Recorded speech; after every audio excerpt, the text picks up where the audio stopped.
Hey, good morning. I am doing my midweek motivation. Happy Wednesday. Let's get it, y'all. So, I wanted to talk about your dream. I wanted to talk about the dream that you have. Some of us have had dreams since we were children, and we just never allowed that thing to be birthed. We never nurtured it. We never, took that seed and watered it and fed it and built it up to where we could actually launch a thing or birth a thing or do a thing. So I would say, don't let it die. Some of the best ideas happen and go to the grave. Some of the best ideas are in the cemetery because people, we all have great ideas, but to actually do the work to actually come up with a strategy, a plan, and actually implement that thing is something. There's a difference between dreaming a dream and making a reality. There's a big gap between that. And so I'm in a book club and we finished reading the book, The 12-Week Year. And it talks about in those 3 months time to setting goals and then really diving into implementing those things, whatever it takes, and figuring out, sitting down, taking the time to formulate a plan, a strategy, and then bit by bit, getting it done. Now, not everything is going to get done in that time frame, but you can get a whole lot further. I know for me, we talked this morning, I have a book club meeting about what distracts you, not what distracts you, because that's one of the things, but what stifles your growth? What keeps you from getting there? What are your challenges going to be as you try to accomplish the goals? And for me, one of them is distractions. So what I do now is I take my phone, I go put it in another room and I charge it. And I may or may not hear it, but I put it in another room so that I'm not constantly looking at it and getting distracted and not working at the task at hand that's in front of me that I really wanted to accomplish today.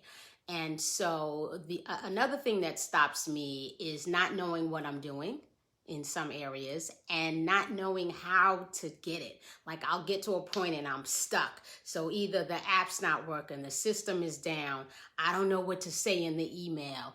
I'm not sure how to get there. I see a problem and maybe I got to call customer service or I got to call somebody to try to get help in a particular area. I get stopped a lot by not having enough knowledge, not knowing what I'm doing. I'm working with new technology or apps or things that I'm not familiar with, and I get stuck a lot. That happens almost daily. It drives me bananas, but that's the nature of the beast that I'm dealing with at this point in time. So we have to trudge through. I know for me, every night before I even go to bed, I put together a to-do list for the next day so that I wake up with a plan, because I don't like waking up and I have no idea what am I supposed to be working on today? What am I doing? What's happening today? I've been doing a lot of clubhouse meetings in the morning while I'm getting myself together, and that kind of is good. It kind of like exercises, I guess, my mind. Sometimes I do morning walks and I get out there, so now I'm exercising my body. I'm figuring out what I'm going to eat for the day and, the chunks of times, what appointments I have, what phone calls I need to make. And I try to get all of that stuff done as quickly as possible because the day goes so quickly. And, Monday, Wednesday, and Friday, I have Tybo at the end of the day. So it's like my day is like, my week is already planned out. So if I really have priorities, I try to really make sure that I get into it. 9 times out of 10, I do not finish because I have too many things on my plate. I just tend to pile up my plate with all this stuff. And I'm really trying to put less things on my plate and leave space for nothing, because everything takes longer than you think it's going to take. And if you block out 2 hours, sometimes it takes you 3, or sometimes it takes you 4, but you're done. So you're like, you know what? I'm just going to finish this thing so I can say I completed a task. So I would say, if you really have a dream, something that you really want to accomplish, it's really burning inside of you, I would say make it a priority. We're already in the middle of July, but you can still make it maybe a third quarter goal for yourself that you want to complete it by September 30th, and then work backwards. What do you need to do to achieve it? Now, you may want to just sit back and, like even today, take an hour or so and just in quietness and just meditate on a thing and really figure out, is this really what I need to be doing? Is this, pray on it, see if it is what, in alignment with your purpose. See if it is in alignment with God's plan for your life. Because sometimes we have dreams that have nothing to do with his plan for us, and it's not going to go down the way we think it's going to go down. And sometimes we have to dream another dream. Just sometimes we're barking up the wrong tree. And we got to realize that at some point. Cut your losses and just go in another direction. Reinvent yourself, pivot, do something different. And it's okay. I can't even count how many times I failed at things, even in my business, countless things. And but failing at a thing does not make you a failure. Okay? So fail big. Be okay with failing. My mother used to tell me when I was a teenager, it's okay to make a mistake. That's why there are erasers on pencils. And I was like, okay, well, it's cool then. And it made me be more of a risk taker and not be afraid of taking risks, because how you going to learn? How you going to know if it works or it doesn't work if you never try a thing? Now, in my maturity, I will say that it's better to take calculated risk and don't just dive into everything. But risk-taking is something that, you got to make decisions. You have to be decisive. If you're a business owner anyway, or in a position of leadership, you're going to be faced with making decisions. And so I think, when you're not sure which way to go, then seek wise counsel. Speak to some other people who are, have that type of experience, or maybe have done this already, who can give you some solid, sound, and even expert advice, or at least good advice. And then you can make your decision, based on the information that you have, so that you can make an educated decision and keep it moving. So I would say, move on that dream, move on that thing, because if you never get to that point, you're never going to know if it's successful. And even when you get there, just know it's not over. Like if your goal was to have a 6-figure business, or you wanted to start the clothing business, well, now that you start, that's not the end of your journey. So you got to keep going, And another thing I would say is just stay away from negativity. People are going to try to kill your dream. And it's not because they don't like you per se, but some of the people that are in your closest proximity, your circle, your household. I don't know if you've ever read a book, Dream Killers, but the people that are closest to you are going to be most uncomfortable with your growth. And so when you start growing in a different direction, it makes them uncomfortable. So they'd rather be comfortable with you being in your current situation, in your current position. Because once you start to branch out, once you start to move up to the next level, then they got to do something. Either they have to shift to stay with you, or they're going to get left behind. And that's probably the case. They're going to get left behind. And so there are lots of people who are going to tell you, you can't do this. It's not possible. How you going to do it? You're going to get a lot of negativity. And so, we can all go back to a time where we were so steadfast in reaching a goal that nobody or nothing could stop it. I don't care if we was heading down disaster. We was doing it. We was jumping in our car in the middle of the night. We was doing whatever the heck we had to do to get to it. I can tell you when I believe I was a junior in college, and I heard it was at the 11 o'clock p.m. news that Michael Jackson tickets was on sale. It was in 1985. It was actually the Jacksons reunion tour.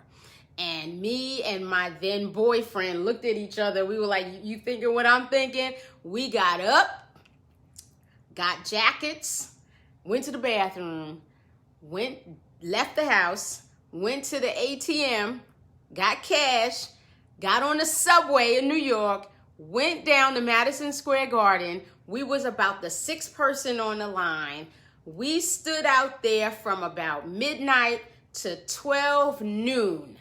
I slept on a cardboard box to get those tickets because I was serious about that thing. I wanted them tickets. So when it's something you want bad enough, nobody can stop you from getting it. You will fail. You will fall. But if you think about all the successful people, I think about people like Russell Simmons. I think about Puffy, who used to get on the train, right? The Amtrak train going up to DC from New York and not having the fare. And I've done that myself going to high school because it was just one stop. And I would get on the train and it was me and Pam would get on the train and we would get off at the very next stop.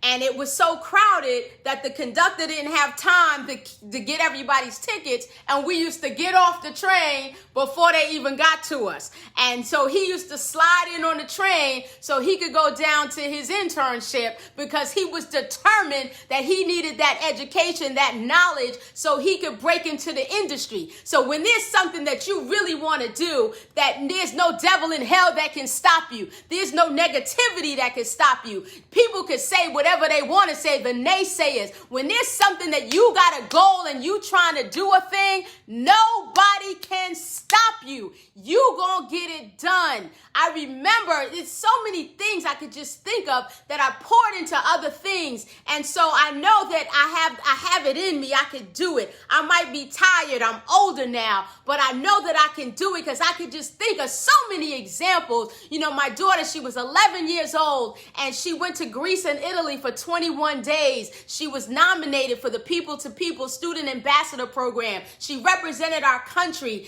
in other countries. And so the program, it was a year-long program and it cost about $7,500 and I didn't have $75 of it. And I asked, I said, do you really want to do it? And she said yes. And I wasn't sure if she really wanted it or it just sounded good, but she said she wanted to do it. And I was like, okay, well, we got to get all in. And I said, I need a year. I couldn't put her in the program that summer. I was like, so when she was 10, when she got nominated, but I said she'll be in there next year. And I took a full year. I took her to the bank. She opened up a separate bank account. I said, this is your Europe account. So I wanted her to go through every step of the way, because if you really want to do something, I'll walk with you, but you gonna walk every step of the way. And so we started doing fundraising. And so she used to cook. Her father cooks like with the best of them, everything from scratch. When I was married, I wasn't allowed to buy cake mix.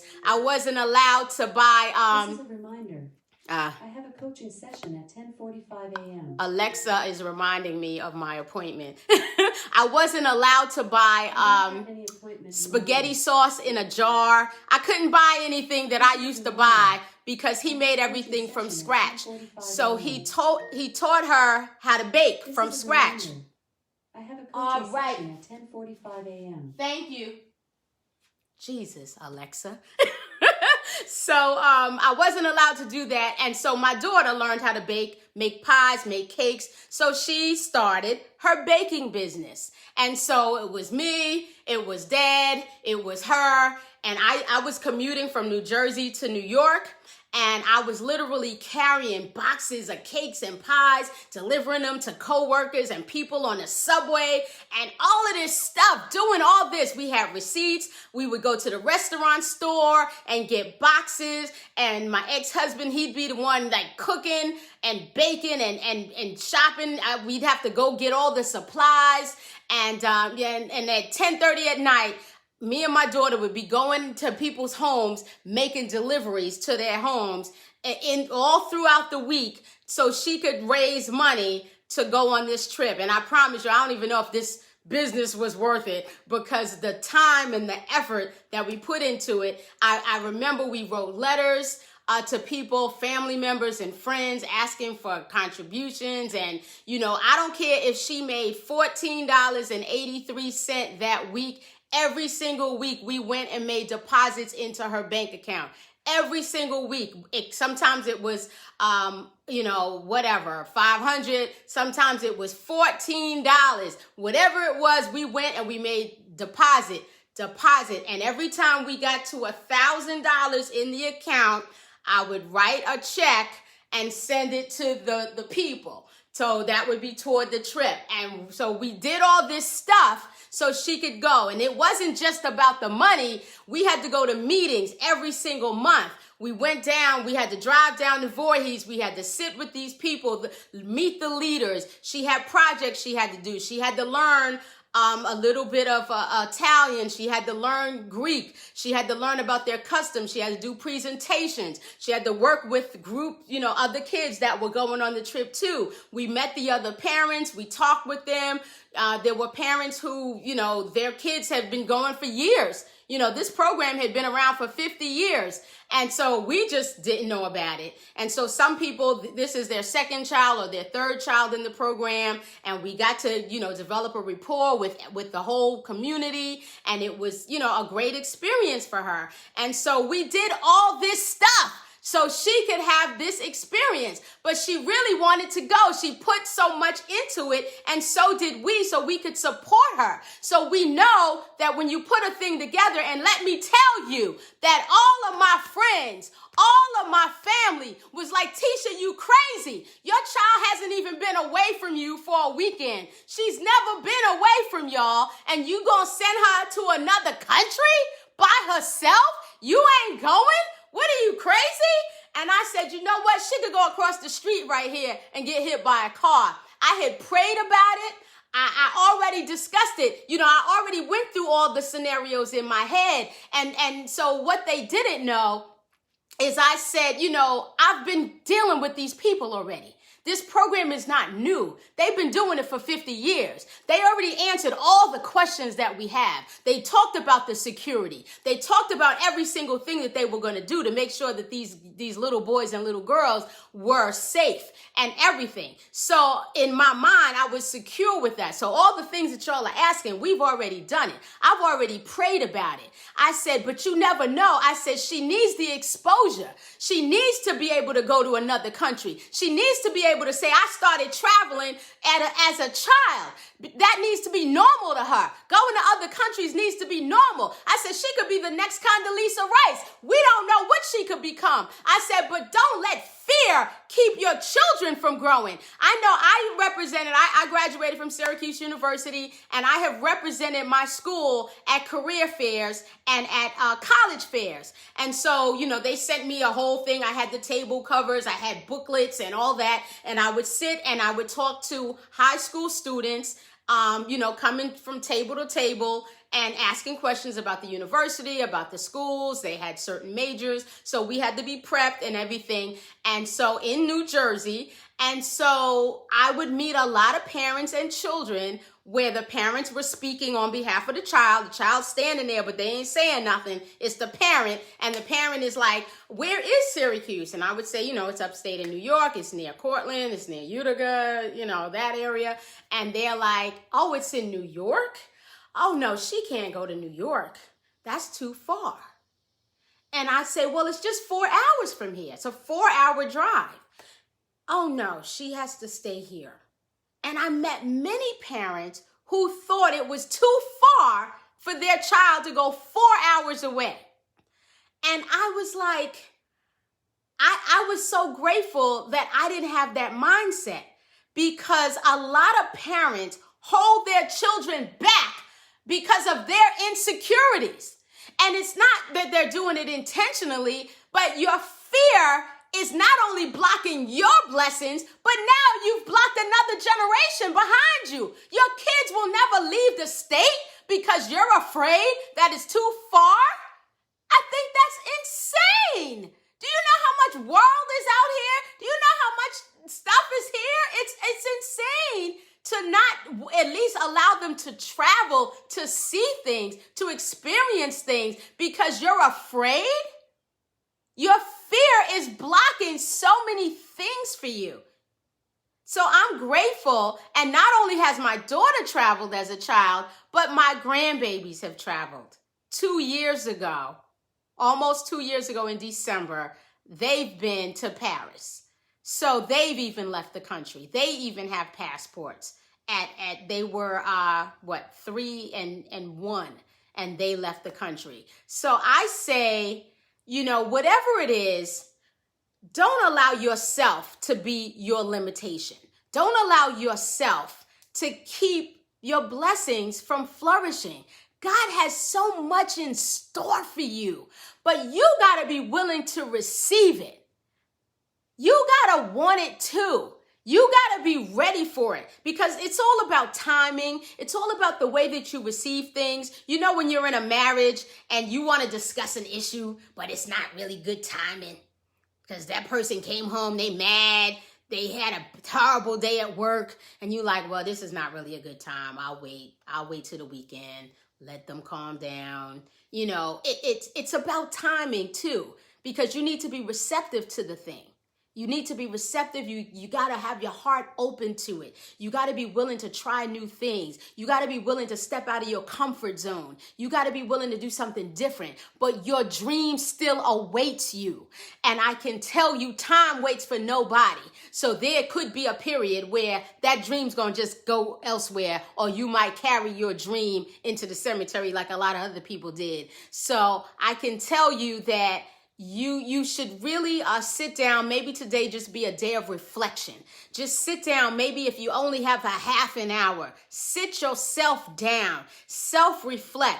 Think about your life, and not so much about the things that woulda, coulda, shoulda, and you feel like you should have been at a better place. God knows where you are. He knows your age. He knows your stage. He knows, if you're at the end. He knows if you got 10 more years. He knows the whole story. He knows the beginning and the end. So he got that. You ain't got to sit and worry about that. Think about what it is you really want to do. Maybe this year, maybe in the next 3 years. What is it that you really want to accomplish at this stage of your life, given your current situation? Whether you got a job, maybe you don't have a job because of COVID, whether you have children, maybe you got grandkids, maybe you're married, maybe you're divorced, maybe you want to get married, maybe you're engaged, whatever your life situation is. Maybe you're caring for your parents right now. Maybe you have children with special needs. Whatever your situation is, what is it that you feel like you need to make an impact in this world? What contribution would you like to make? What do you want to be remembered for? What do you want somebody to say? God forbid, if this is your last day and somebody said, well, this person did X, Y, and Z, or this was my last memory of them.